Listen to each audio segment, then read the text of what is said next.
What's going on, everyone? What's going on? We We are are back. live and we're back. Internet, we are back. This is not a We are pre-record. back. This is not a pre-record. We are actually live. So in the corner it says it. We are live. But no, guys, great to be back for another season of Carbonite Bounty BS. I know everybody's kind of wondered where we were if we stopped streaming, but nope, we're back for another season. And what a way to kind of lead things in with our Andor season 2 preview. I mean, wow, what a time it's been, right? Had some time to kind of decompress. Some people had to let some Padawans, learn to grow. So yeah, it's great to be back and let people, spend some time with their families, get things back together, and then busy slate coming up. Whether it's Carbonite Bounty BS and Star Wars, or what it's shaping up to be. Arguably, this may be the biggest summer and the fall for the movie industry, and I would probably say about a good 10 to 15 years. So a lot of different stuff coming out, whether you like action movies, superhero movies, you name it. So a lot of different projects starting over the next probably 3 weeks leading up until Unfortunately, no Christmas Star time. Wars though. Yeah, and we'll get into that obviously. Oh yeah, no, nothing Star Star Wars. kind of crazy. But no, before we dive into our preview and in some of our topics, let's let our guy DP let you guys know where to find us. Let's see if I still know how to do this. Nerdcyclopedia.com, people. Your favorite website where you get all your favorite social media apps and platforms at Twitter, X. It was still X when we last did it, right? Okay, yeah. X. Facebook, Instagram, TikTok is still here. Yep, it's still here. TikTok, it's still here. And just make sure to follow us at Nerd Cyclopedia on all your favorite sites and platforms. We are on iHeartRadio for podcasts, TuneIn, Spotify, Apple Podcasts, Google Play, Odyssey, anywhere that you listen to your favorite podcast, we are there. If you're watching us on YouTube, thank you. Make sure you smash that subscribe button and also hit that notification button. So anytime that we're on, you know that we're on. If you're watching us on Facebook, thank you as well. Follow us at Nerd Cyclopedia. Make sure that you tell all your friends and share our feed. If you're also watching us on Instagram too, we're also live on Instagram. So make sure that you're, leaving some comments and checking us out there.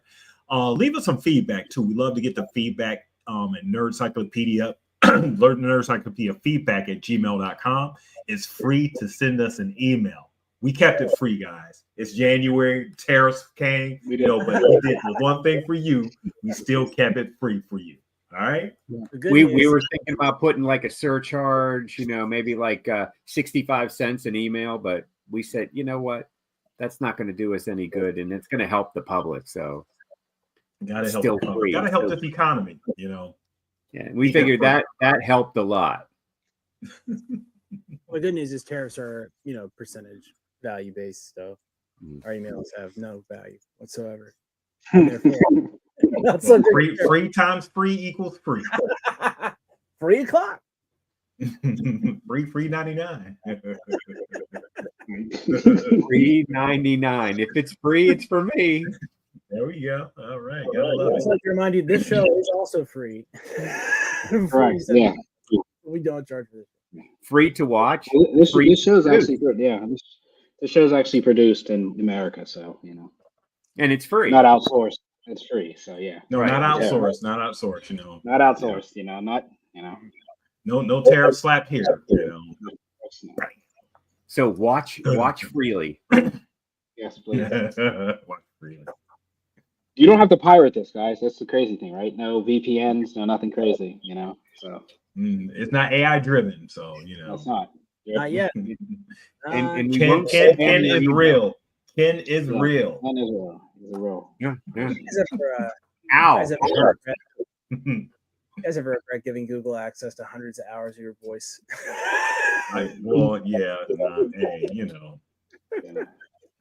Hey, they got us locked in. So what can you do? Just live your life. No. Anyway. But yeah, guys, it's been a little bit. But before we kind of dive into our season 2 preview and kind of review some news and notes from season 1 and Rogue One as the penultimate kind of finale to this. It's been a little bit of time since we kind of chatted. Obviously, if you guys didn't know, there's a new animated series coming out that they kind of dropped out of nowhere. That seems pretty fun, right? I mean, I think the animated stuff's been kind of like the driver for a while. Yeah, So. the animation has me. If I see something like that, and what is this one? It's Jedi. More like an Outlaw's Tale or something, right? It's Yeah, Cad Bane and Bad Guy's Tale. like Asajj, bounty so whatever hunters, she's all that. kind of lost Force user. I don't know what canon they're going to make her. I feel kind of bad for Asajj Ventress, the character, right? She's been like recanonized, I think, within the last 2 years, like 4 times. Like they keep shifting her character. Like she was a Sith, and then she was like a Jedi again, and then she's Well, like she had like, depth. She was always confused. She didn't know where she was really going. Like correct. she kind of liked Anakin, like in that sort of way. But then Yeah. he was an adversary to her at one point because he was taking her light from her. Yeah. You know, she wanted to be in the Emperor's graces, but here comes Anakin. So she's one of those troubled spirits. She's Yeah. It makes it strange because obviously the Sith have always had the rule of 2, but with her, she's been like a 2.5. So always kind of weird, right? She's kind of like creeps in between. So no, definitely excited for that. But it's called Tales from the Underworld. So it's a one of the brand new said you just dropped on May 4th. May the 4th be with you, so we're super excited about that. Super surprising. Like Ken said, if it's animated. Yeah, the animated, it has that resistance, like comic booky look to it, which I dug. Yeah, parts of it did, but parts of it seemed like it was real at home with like the Bad Batch, stuff. So it's kind of like a mixture and everything. So yeah, I'm excited. I'm excited for sure. But it's kind of we kind of touched upon it when we talked about the movie stuff. I mean, where is everybody on the panel kind of with the Star Wars movie thing? Because like I know we always bash our projects, right? But like I'm kind of at the point now to like I'm like jonesing for a Star Wars movie. Like I they got Tron. There's all these projects, and I just feel like there's that gap. I mean, everybody's like leading. It's just it feels weird. The Mandalorian Grogu movie's still coming out, so yeah. Good luck on a date on that. See. Look at the eye roll as far as that. Some people are just like that doesn't count, Ken. We need a real Star Wars movie. Absolutely. Oh, what you want to do? You want to redo A New Hope? What the heck do you want to do? I mean, I don't know what I don't know what these fans want, but apparently they want like T-Mitch said, it's been kind of like a gap between obviously it's been a gap between like the Rise of Skywalker and no movie, absolutely nothing. That's just so crazy. let me help. Let me suggest this. So here we have the makings of a mini trilogy that takes part right before the main A New Hope. We've got the Andor story that rolls into Rogue One, that rolls into A New Hope. So we've got this like little mini vignette, this novella of Star Wars, which I think is really, really, really good and rich and thick with the stuff that I love. So just a quick example. I watched season 1 a couple times. I finished watching it tonight. The finale, Rick's Road, culminated and gave us where I hope they're going to start with season 2. I hope we're going to see the Mon Mothma marriage to the gangster. This bringing together these two families that really wouldn't be, but this rebellion is bringing together these two groups that might not be. I am really, really, really in love with the soap opera of Cyril and Dedra. Like, this is going to be impactful. Yeah. Also, Cinta knows Corv. Okay, right? Like, she did him in. She vivisected him and spilled his intestines all over the floor. But he knows her. Yeah. I'm pretty sure she might have started at the bottom and went all the way up. I'm not sure. but she cut him pretty deep because he said, "What are you doing here?" So is Cinta an Imperial like defector of some sort that we don't know about? I mean, there's a lot of cool stuff that I think they can really go into with season 2, and I hope they do, because you know me, I watch Andor, I watch Rogue One, then I watch A New Hope, and it's like that's 4 hours of time, and I've got it invested, and I want it to cash a check for me, and I think it will. I mean, this is a great character, and this really builds on why Star Wars exists.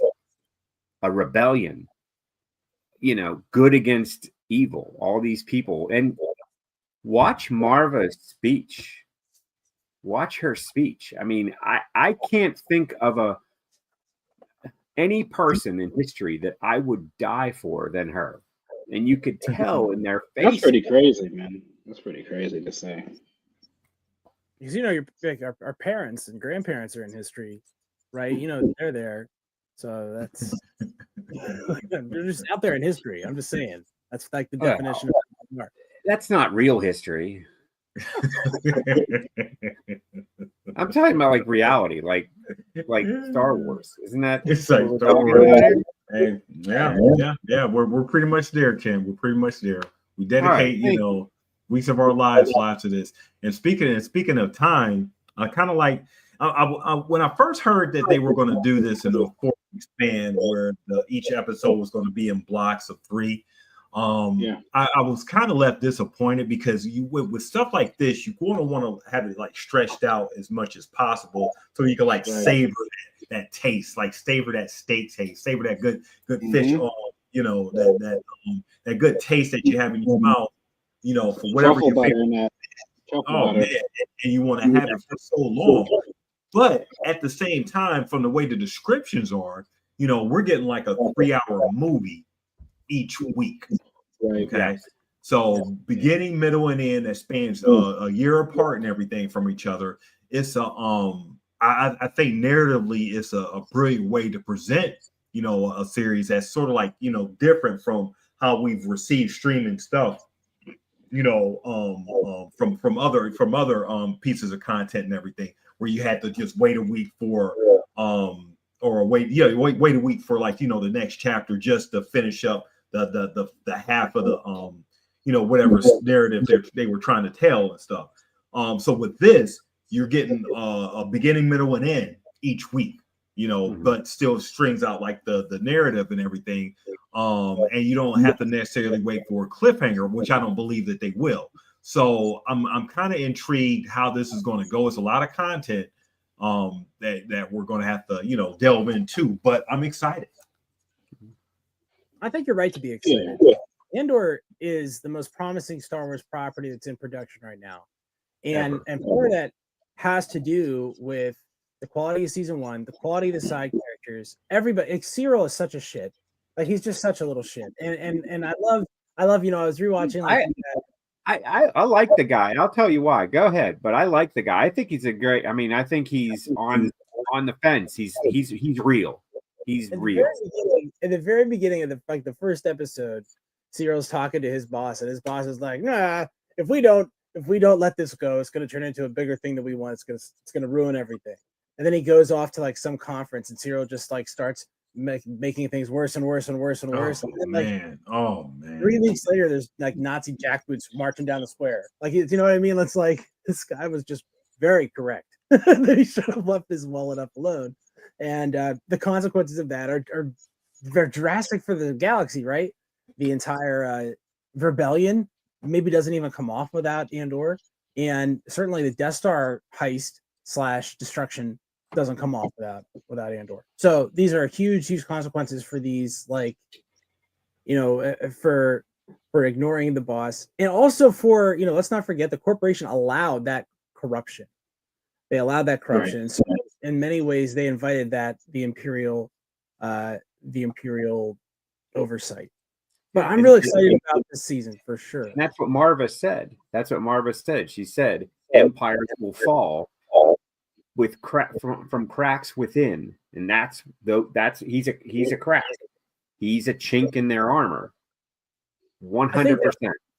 Because every empire is like empires are stitched together peoples, right? They're not like nations.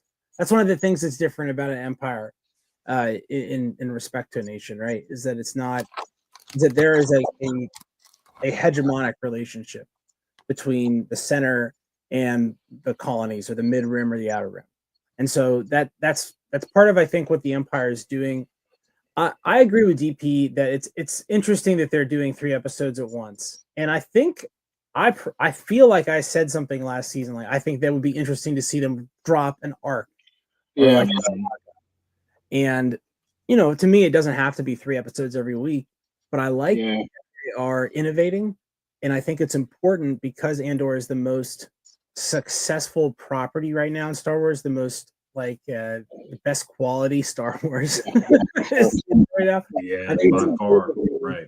That they innovate and continue to innovate.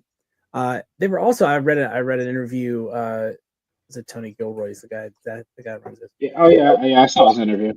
And he was saying he wants to see additional genres of Star Wars content, like a horror Star Wars, or I guess I saw that one too. There's a stormtrooper with a machete through its eyes. Yeah, hilarious, right? That's hilarious. So, but I like that the thing about Andor that's great is it is pushing the envelope, right? It's a mixture. It's season 1 of Andor was a James Bond origin story. How do you turn into the guy that we saw in Rogue One? And now we're gonna see like this guy in operation. Like he's actually going to be operating. This is the Star Wars intelligence story that they've been trying to tell since the Legends era with Talon Card and his merry band of miscreants.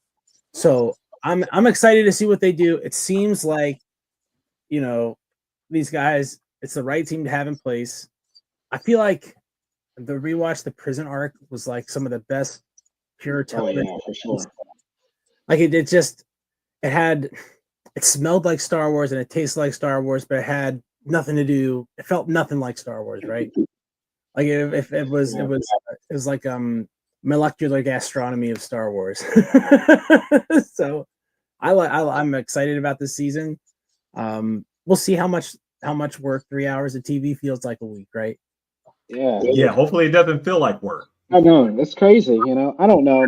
Like DP said, I'm kind of like in between two minds. Like, I don't know if they should have released the whole season, but it's one of those things. I think that even in the streaming world, I think they're starting to see that summer period, right? That June, August, when everybody's kind of out and about, that maybe it's not the best time to run a project. So in my mind, I don't know what was happening, but why not just push this to August? Like, they already delayed.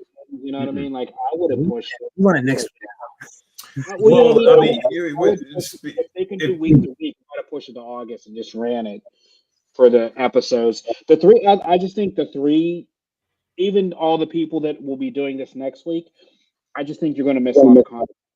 I think you really are. It's hard to break down because it's not movie format. So we literally have to break down as we do each episode. That's a lot of content, literally, to break down. So I like to give people more content up front, but it's quick. We're going to be done by in a minute with the show. It's going to be a right. It's going to be a chore for like almost all these podcasters. It is. Well, yeah, that's the thing. They might drop those 3 episodes, and they're gonna stitch them together. They're gonna stitch them together so it seems like you're watching one longer episode, not these 3 little, pieces. And we can do what we want. We can still break it down. We can do 1.5 episodes a week. We don't have to do all 3 at a time. But we're going to watch all 3. We can digest the content any way we want. They're not controlling us. They're not telling us what to do. Not yet. Not yet. The mouse doesn't have a hold of us yet. But our relationship is going to be more like, I think it's going to tie us tighter to the people that will binge watch this later. Because I think when you binge watch a series like this, you're going to naturally stop. Like you would naturally stop when he gets off Ferrex. You naturally stop with the Alabama. You actually stop prison heist. Like there's natural stop points that they already built in. So later on, like in a year, when we're redoing this for not for season 3 of this, but for whatever these guys do next, and we're rewatching it, that's how we're gonna do it when we actually sit down and like I'm gonna sit down and try to watch the first 3 episodes and then be like, oh man, I'm tired and I have come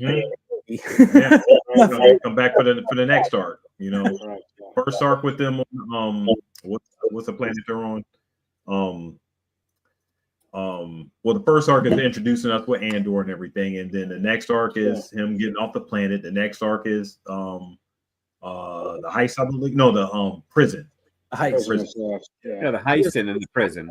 Heist and prison, and then the last arc was obviously they escape from the planet. Right.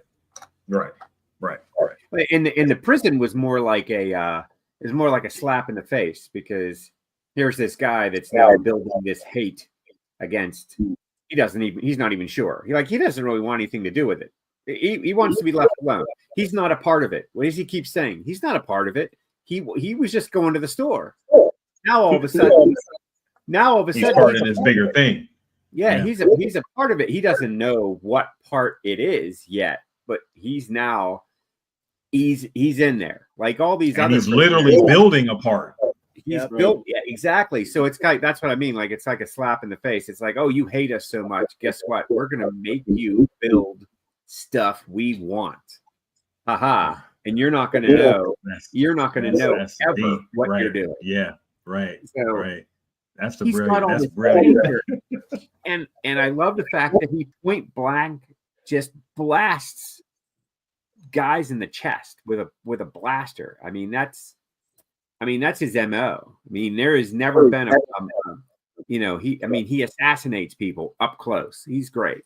I love him. But how brilliant is the fact that they put it in an element in the story that he's building the event of his demise, inside of the story and everything. He's part of the rebellion. He doesn't even know that one section of is going to kill him in a prison is he's building his demise. That is just insane. Yeah. Well, it would be the same thing for what's Galen Erso, right? Galen Erso is doing this, except he builds literally a failsafe to destroy that very thing. So I think that'll be interesting to see Galen's screen time, kind of how he comes up with the failsafe in the Death Star to kind of, give them their ammunition to be able to even harm it. So I mean, I think that director Krennic. Yeah. Yeah. I mean, there's a lot, but you're right. With these kind of 3 episode, these arcs, it's almost like, chapters in a book. So, really, I'm really excited for this. I mean, and once again, after season 1, I highly doubt, and Tony Gory's already said it, and I don't think this will flop, but I'm just excited for, like, the fact that there's the end to this story, I think makes it more easy, right? Because when we watch movies, and even when we do the sequel trilogy, you kind of know like there's something else coming. With this, there's a definite end, there's a definite stop. So this is just backfilling, right? And maybe this is a story that Star Wars can look at as far as like follow something to a definite end, and then this is just backfill, and it kind of gives you like as you DP even as a writer, right? It gives you that not the uncertainty we talked about with the Acolyte, like. Because what happens if you don't get another season? With this, like, hey, there was 2 seasons. You're coming up to a definite stop. It allows you then to now spend more time on each episode because you kind of know, like, you drew it out for 12 episodes. So I just think when you have something like that, just to me, like, this is organized, right? And I think it's going to be organized. To me, we talked about the Acolyte. Like, it started off real fast. It slowed down. The pacing was real bad. He kind of knows now in these arcs where he can take it. So it's the definition of good writing versus just mediocre writing, and I won't say Acolyte was bad writing. I think if we watch it again, we'll see it was okay, just not great, as compared to Andor. But like we said, a lot of the episodes could have been shifted to where the narrative could have been a lot better. But it's the difference between good and bad, good and just mediocre stuff and everything. And Tony Gilroy has a map of where he wanted it, from beginning, middle, and the end. So he started out with the end, and was able, like you said, to backfill everything. Something that Steel City was saying, Cyril thing of not letting go the situation, and it just drove like pretty much like a domino effect to a lot of things happening later on in like the series and everything. That's just brilliant stuff. That's just knowing where all your characters are, where you're gonna have all their plot points starting in, all the way to where it affects, to where we get it to where we get in Rogue One. That's not something that we got like in the Acolyte, and some other Star Wars properties and stuff. And Tony Gilroy is not even a Star Wars big fanatic and everything. He just knows how to write a story. Yeah. Maybe that's just the thing, is that the Star Wars galaxy is so big because it's got millions and millions of planets that are inhabited. It's got trillions of life forms in it. Maybe you can literally tell any story you want, like kind of like how Rick and Morty does. They're just like, it's different now, and it's just like they just change it. So I would love to see more variety coming out of Star Wars. We talked about how the animation has really been carrying the water lately because some of the weaker writing and because they've been too much flash, no substance. That's really what's been going on. This is the most substancy, this is the one. This show actually has a manifesto about civil liberties literally in it. Someone has it and they use it, and it's in the story. And that's a very deep thing for Star Wars that has very, it's very much a evil is bad. It's kind of like, well, what's, who's bad in Star Wars? Well, the evil people. But the bad people in Star Wars. They're really fun to watch and they're cool to look at. And they have great technology. And you have to give them credit because the entire galaxy is against them. Basically, the entire galaxy is against the Empire at one point. Right now, it's just like with good reason. Well, with good reason, sure, but they're being tolerated right now. People are saying, "Okay, we'll pay the taxes, we'll keep the trade lines open, we're going to do what we need to do for now," and they're being tolerated. But eventually, just don't mess up my personal life too much, while you're doing what you're doing, right. Until you built the Death Star, when it's all of a sudden it's just okay, hands up in the air. Right. And everyone's like, "Oh, wait, that's too much. That's too much." Oh, yeah. You should have known this in the beginning when you seen the little tricking things that started happening anyway. Right. But then we wouldn't have a story. But I mean, the Empire is just. I mean, you gotta respect them because they are continuing their they're consistent. Their tyranny, regardless. I mean, it's just they're going forward. They'll abuse you, and if you're not human, they'll deny your sentience. They'll make you listen to child aliens dying until your brain is fried, and you tell them everything that you want to know. They want to know. Terrible. But hey, at least they built. That's roads. Creative. They built roads, right? And they gave us trade, culture. It's amazing they got to do this series and not even mention Palpatine. Well, they've been mentioning Palpatine. They did. He's coming. He's talking to Palpatine last week. And it's like, oh man. They did. They did mention Palpatine, didn't they? Okay. Yes. Okay. Yeah. I forgot. Mon Mothma speaks his name, which is really poetic. That is just poetic justice right there. Mon Mothma speaks his name as the Emperor, and that he might be wrong. He might be wrong about this, she says. Palpatine wasn't wrong about much, except for all the murder and all the manipulating. Stop bringing all this negativity into it. You're being so negative. Maybe Emperor Palpatine brought the negativity into it when he built the Death Star. You don't think that it was a negative? No.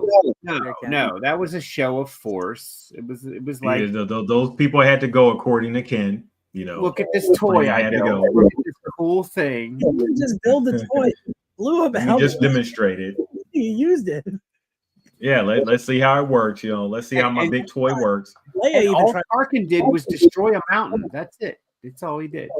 Just a show of force. Easy. Oh boy. I'm excited. It's gonna be awesome. Yeah. James Bond in Star Wars. Yeah. And you said it, Ken. I like that Andor does the sensible thing. He commits sensible murders. Like, you know what I mean? Like that guy, like the guy at the beginning of Rogue One. Yes, he is gonna get you caught. So he shoots him. Or the cop at the beginning of this. Yes, he will just kill you at the first possible chance. And so the sensible thing to do is just shoot him now before any more time goes by so you can get out of there, right? That you gotta love sensible murder, and I love that about Andor. And why didn't Luthen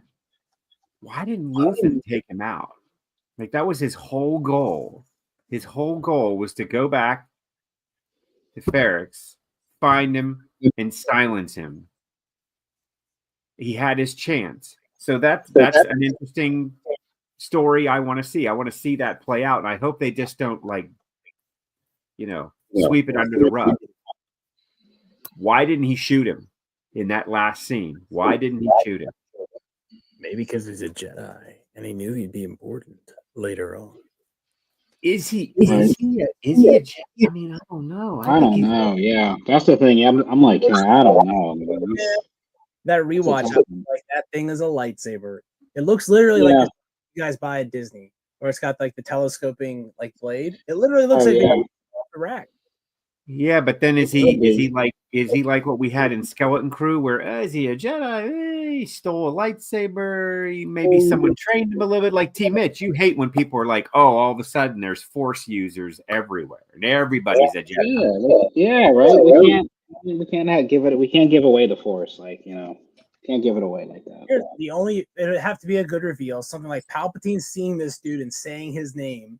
Like the Jedi name that he used to go by before he disappeared to hide or whatever would be rad. But it has to be something pretty big for them to not just gloss over it, right? Because this guy's his starship had the red lightsaber blades that came out, and he did the twirly thing and cut all the TIE fighters in half.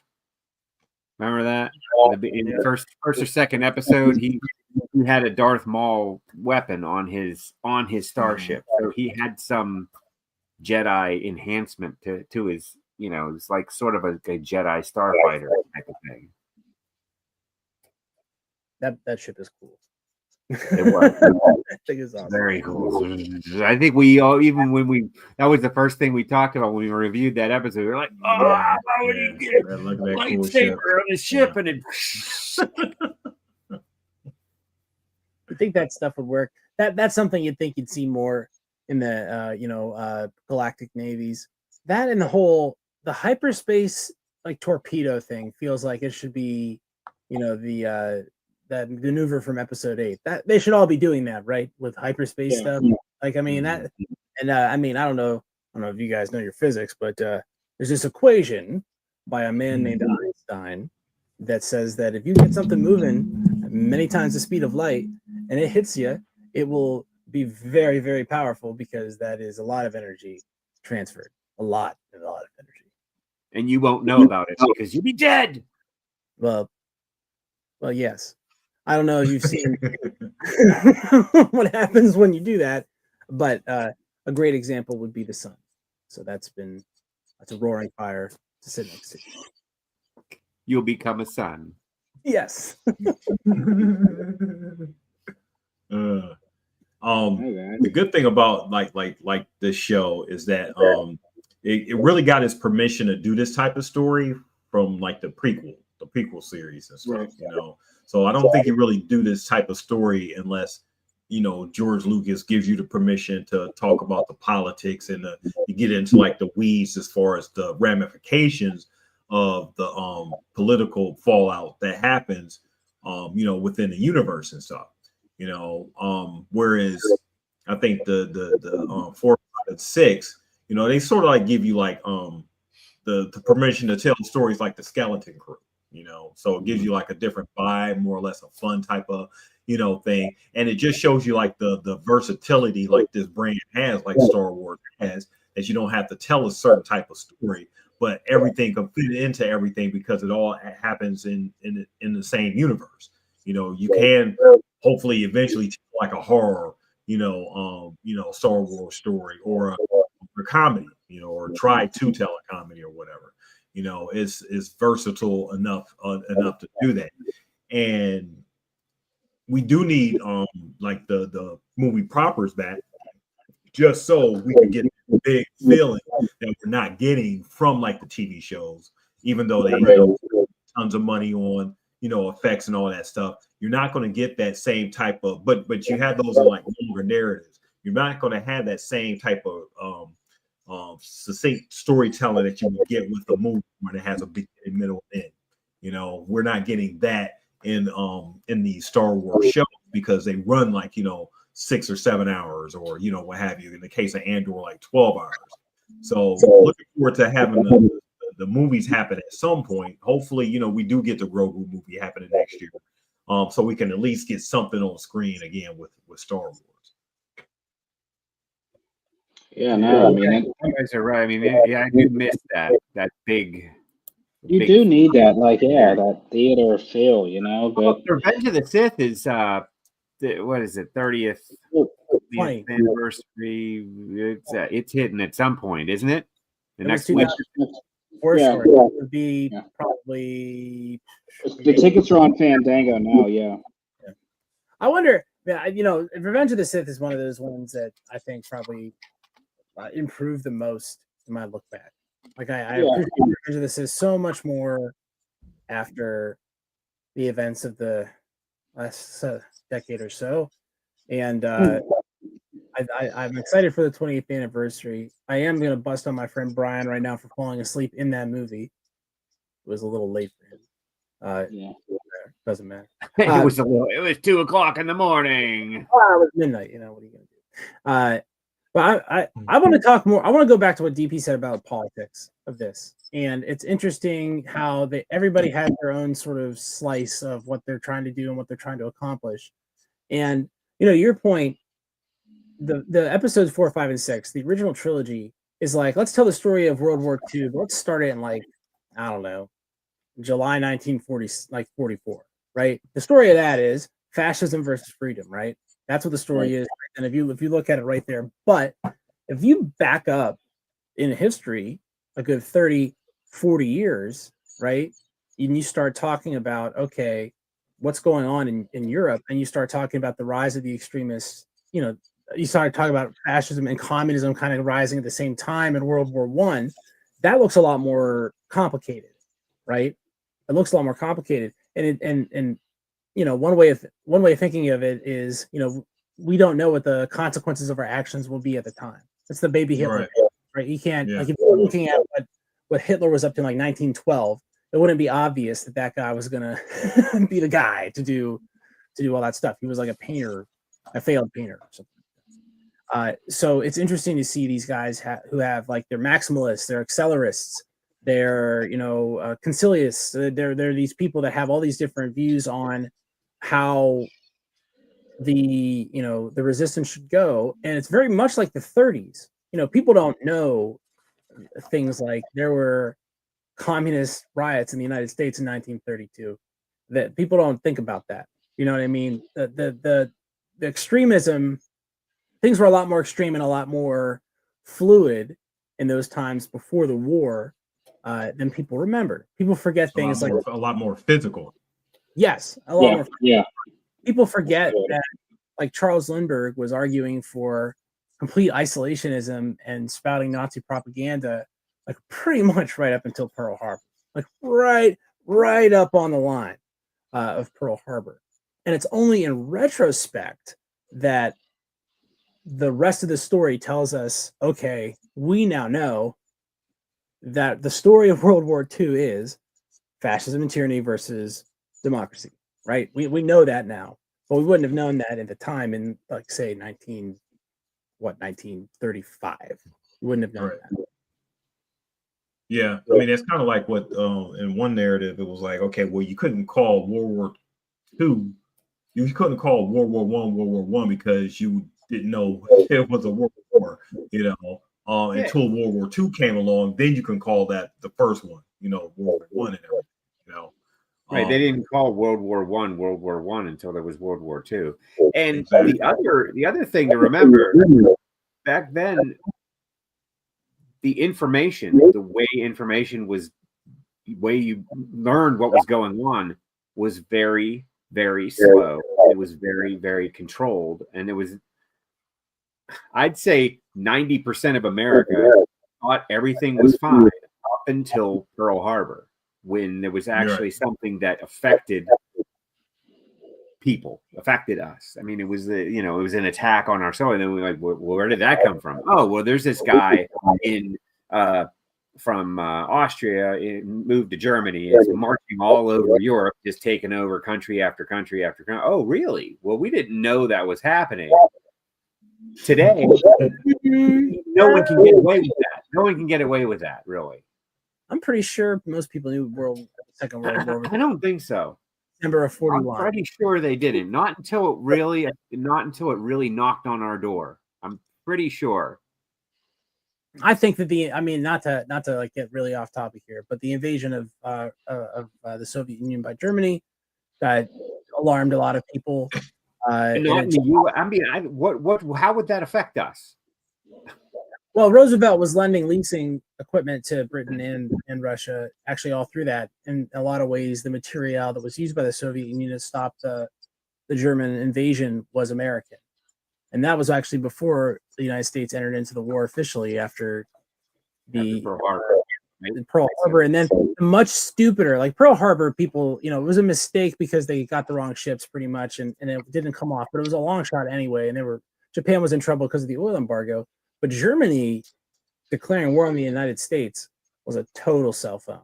They had, nothing had materially changed between them, the two belligerents, between Germany and the United States, and Hitler just went and said, declaring war on America. And from that point on, he was screwed because of how much industrial capacity America had, and actually how fallow it was. All they had to do was walk into a building and be like, okay, we're making bullets now. And they had the buildings already because the Great Depression had kind of wiped out industry a little bit. Anyway, that's kind of neither here nor there. But what is interesting is how this show is portraying how everyone has their own varied interests and how they are coming together to form a coalition to try to take down the Emperor. And it gives them space to have depth, and it lets their viewpoints and their thoughts breathe in a way that other Star Wars shows haven't had the time to do.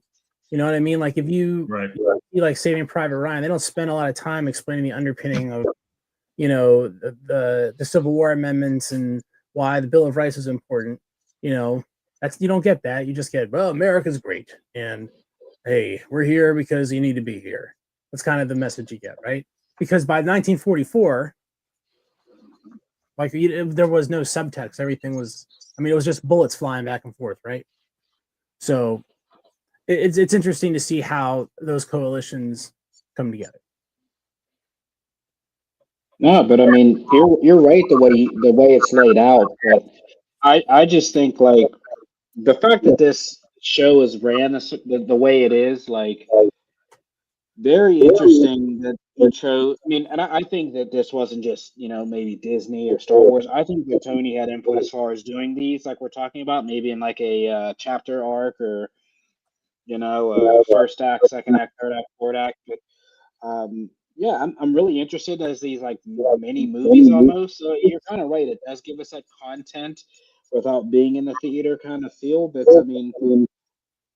I just watching that first season and then watching what we've seen, like, and then it's on other projects you see that Disney has started investing in more adult rated content with the Daredevil stuff, and to me it just makes it seem like and I've told you guys this for a long time, like where the hell did they miss the boat like in the last 3 years is what I want to know. Like what, as far as the movie stuff, everything, right? It's just been like left the money is in the streaming stuff, and the theater stuff. Unfortunately, it's just not a lot of people going to the theaters unless you have that big spectacle, and even spectacles are going to be suspect, in the future, because you need to make in order to get people in the theaters, you need to watch that big screen. You need to produce something big, something showy, something spectacular to fill up that screen to make it seem like, okay, you should be watching the stuff on the screen. The unfortunate thing with movies is that they drove out like the middle stuff. And you can only get like really independent stuff in the movie theaters nowadays. but nothing in the middle. It's either independent or big spectacle, movie stuff. So you're unfortunately all the stuff that we want to see that should be probably movies, maybe like an Andor or whatever, is on the streaming service. Right. I get Because that, they don't think there's enough money or enough interest in it to make that investment, to put it in the theater. Where but it's not even I mean, 60 years ago, that's how people saw. That's how they were entertained. Yeah. You went and 60 years ago, how many channels were there? Yeah, none. And now everything is a channel or an app or whatever, and that's how you get your stories. You don't need to go to a movie theater unless you come up with a really big story, a really big project. But we've seen a lot of meat. We've seen this happen though when we've had a lot of meat, and they've tried the whole give directors a chance. I mean, we saw the same thing with Leslie Headland, right? She's done stuff for big screen. She's done stuff in the streaming realm, and it just flopped. We've seen stuff to where we've watched episodes and we're like, man, I just felt like they kind of took the shackles off for a while for Star Wars and was giving everybody episode, everybody a show, everybody a chance. Look at all the movies they announced that they were going to do. The Lindelof series they were going to do, and then this guy was going to get a movie. Favreau was getting a Star Wars movie, and I think that one of the things that Disney's seen is let's just, and maybe it was a writer's strike that caused some of it, but let's really get back to the art of storytelling. And I'm really seeing that with Andor. We saw that, I thought, at the beginning of The Mandalorian.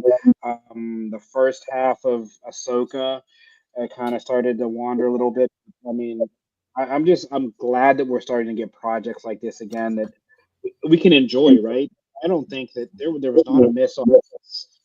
Well, to your point, I also do believe that Disney does, and it's still, we've been talking about this for years now, guys. Disney does not know where the hell to go. Anything Star Wars after Force Awakens. I'm sorry, after The Rise of Skywalker. So that hesitancy, that tentativeness to just keep, even with Andor, you're still back within the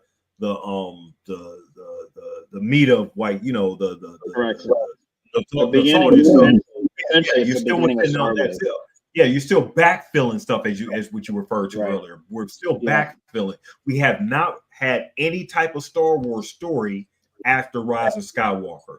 So what happens after Rise of Skywalker? What does that look like for Star Wars? We know, and it's already mapped out. But you're right. I don't, and me personally, I don't trust anything mapped out until I see it on the screen.